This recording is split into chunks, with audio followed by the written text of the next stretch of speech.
মহান আল্লাহ রাব্বুল আলামিন আমাদেরকে সূরাতুল বাকারার শুরুতেই জানিয়ে দিয়েছেন, যালিকাল কিতাবু লা রাইবা ফীহি হুদাল লিল মুত্তাকিন। আমি তোমাদেরকে এমন এক কিতাব দিয়েছি যেই কিতাবের মধ্যে কোনো রকমের ভুল নেই, কোনো রকমের সন্দেহ নেই। সুবহানাল্লাহ। সেই আল্লাহ রাব্বুল আলামিন পরে বলেছেন হুদাল লিল মুত্তাকিন। যারা নাকি আল্লাহ রাব্বুল আলামিনের উপরে বিশ্বাস রাখে, রাসূল করিম সাল্লাল্লাহু আলাইহি সাল্লামের উপরে বিশ্বাস রাখে এবং রাসূল করিম সাল্লাল্লাহু আলাইহি ওয়াসাল্লাম যেই পথে চলতে বলেছেন, দেখিয়ে গিয়েছেন, ওই পথে চলতে পারেন, আমল করতে পারেন, তাহলেই তারা হলেন মুত্তাকি। তাদের জন্যই কোরআন সঠিক পথ দেখায়, হিদায়াতের পথ দেখায়।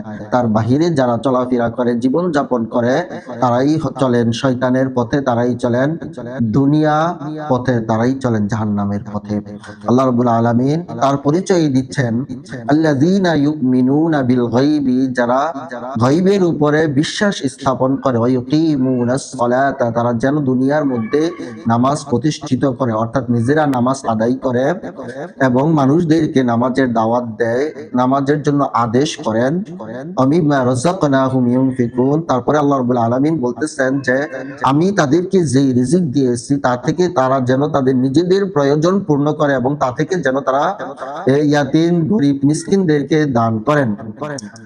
আল্লাহু আকবার। আল্লাহ রাব্বুল আলামিন সূরাতুল বাকারার 4 নম্বর আয়াতে বলেন, ওয়াল্লাযীনা ইউমিনুনা, আর যারা বিশ্বাস স্থাপন করে, বিমা উনজিলা ইলাইক, হে রাসূল আপনার কিতাবের প্রতি, অর্থাৎ কোরআন আল্লাহ রাব্বুল আলামিন নাযিল করেছে রাসূল করিম সাল্লাল্লাহু আলাইহি সাল্লামের উপর, এই কোরআনের প্রতি, এবং ওমা উনজিলা মিন ক্বাবলিক, এবং যা রাসূল করিম সাল্লাল্লাহু আলাইহি সাল্লামের আগে যত নবী করিম সাল্লাল্লাহু আলাইহি সাল্লাম এসেছেন, নবী এসেছেন এবং রাসূল এসেছেন, তাদের উপরে যেই কিতাব এসেছে ওই কিতাবের প্রতি যারা বিশ্বাস স্থাপন করে, ওয়াবিল আখিরাতি হুম ইউকিনুন, এবং যারা আখিরাতের উপরে বিশ্বাস স্থাপন করে তারাই হলেন সফলকাম, তারাই দৃঢ় বিশ্বাস রাখে, তারাই হলেন সফলকাম। উলাইকা আলা হুদাম মির রাব্বিহিম, তাদের রবের পক্ষ থেকে তারাই হিদায়াত প্রাপ্ত, তাদের রবের পক্ষ থেকে তারাই হিদায়াত প্রাপ্ত। উলাইকা হুমুল মুফলিহুন, এবং তারাই হলেন সফলকাম।